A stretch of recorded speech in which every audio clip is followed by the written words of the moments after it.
الحمد لله وحده والصلاة والسلام على من لا نبي بعده. عن جابر رضي الله عنه قال قال رسول الله صلى الله عليه وسلم: لا تدعوا على أنفسكم ولا تدعوا على أولادكم ولا تدعوا على أموالكم. حضرت جابر رضی اللہ عنہ بیان کرتے ہیں کہ ہم وادی بوات کی جنگ میں تھے اور ایک ایک اونٹ پر 5 6 7 لوگ سوار باری باری ہو رہے تھے. ایک جگہ انصاری صحابی اپنی باری پر اونٹ پر سوار ہونے کے لیے اونٹ کو بٹھایا اور جب اونٹ نے اٹھنے سے کچھ دیر کر دی تو انصاری شخص فوری طور پہ بولے کہ تم پر اللہ لعنت کرے. یہ الفاظ نبی مکرم علیہ الصلاۃ والسلام کے کانوں مبارک تک گئے تو آپ نے فوراً سے سوال کیا کہ کون ہے یہ شخص جس نے کہا ہے کہ تجھ پر اللہ لعنت کرے؟ تو انصاری صحابی کہنے لگے کہ ہاں اللہ کے رسول، یہ الفاظ میں نے بولے ہیں.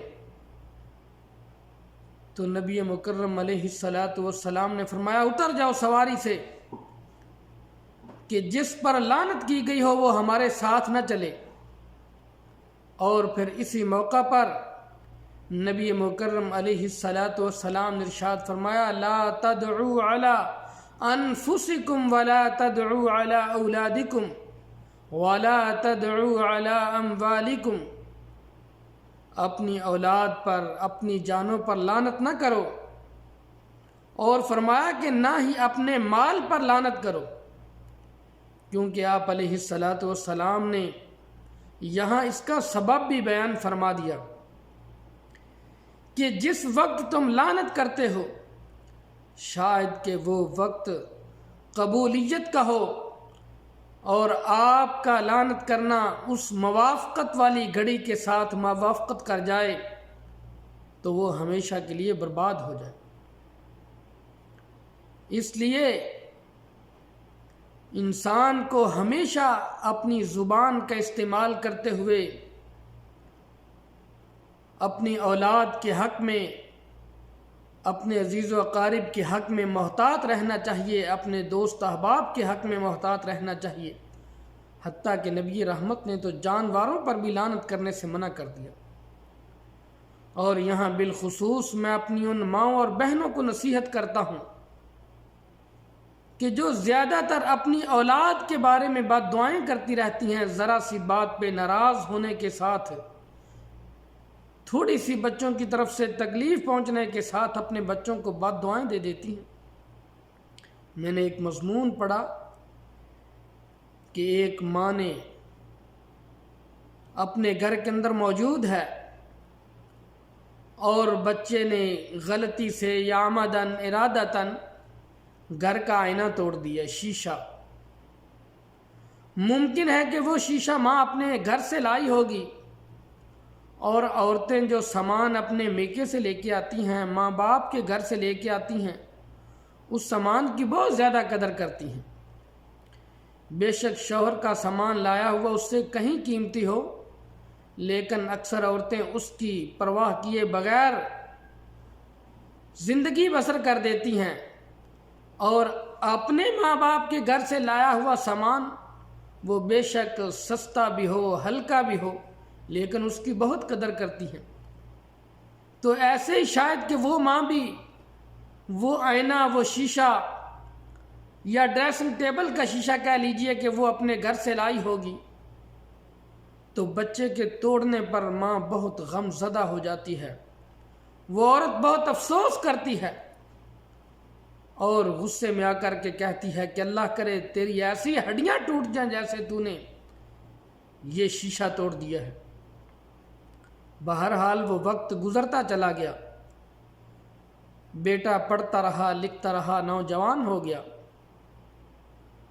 اس کے بعد بڑا بیٹا تھا، ماں کی آنکھوں کا تارا تھا، لیکن ایک وقت آیا کہ وہی نوجوان ایک دن کسی ایسی جگہ پہ کھڑا ہے کہ کچھ مزدور لوگ ایک مکان کو گرا رہے تھے اور دیوار کو دھکا دیا، انجانے سے وہی نوجوان نیچے کھڑا تھا اور وہ اسی دیوار کے نیچے دب کر کے فوت ہو جاتا ہے۔ جب اس بچے کو نکالا جاتا ہے، اس جوان کو نکالا جاتا ہے، تو اس کے جسم کی ایک ایک ہڈی ٹوٹ چکی تھی، ریزہ ریزہ ہو چکی تھی۔ ماں کو خبر ملتی ہے، ماں اپنے بچے کو دیکھتی ہے اور وہ برسوں پہلے اپنی زبان سے نکلے ہوئے الفاظ دماغ نے فوری طور پہ وہ کمپیوٹر سکرین کھول کے سامنے کر دی کہ ایک وقت تھا کہ تم نے اپنے بچے کو بد دعا دی تھی کہ تیری ہڈیاں ریزہ ریزہ ہو جائیں۔ آج یہ میری اسی بد دعا کا نتیجہ ہے کہ شاید جب ماں کی زبان سے یہ لفظ نکلے تھے تو وہ قبولیت کی گھڑی تھی اور اس بچے کے حق کے اندر یہ بد دعا قبول ہو جاتی ہے، اور ابھی ماں کے پاس سوائے پچھتاوے کے اور کچھ نہیں تھا۔ پچھتا رہی ہے، شاید کہ وہ آئینے، وہ شیشے سینکڑوں نہیں ہزاروں کی تعداد میں لائے جا سکتے تھے، لیکن ابھی وہ اپنے بیٹے کو دوبارہ پا نہیں سکتی تھی۔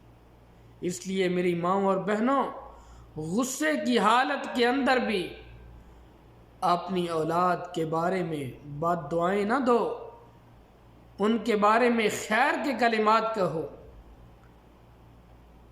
یہاں فقط ایک مختصر اشارہ کرتا ہوں کہ امام حرم المکی فضیلت الشیخ دکتور عبد الرحمن السدیس حفظہ اللہ تعالی، ان کی زندگی کا واقعہ ہے کہ وہ زمانہ تھا کہ جس زمانے میں گھروں کے اندر گیس وغیرہ نہیں تھا، سخت گرمی کے دن تھے، دوپہر کو مہمان آ جاتے ہیں، والدہ محترمہ نے لکڑیاں جلا کر کے مہمانوں کے لیے کھانا بنایا۔ جب کھانا تیار ہو گیا تو یہ بچپن کے اندر تھے، بچے تھے، باہر سے مٹی اٹھا کے لائے اور ہنڈیا کے اندر پھینک دی۔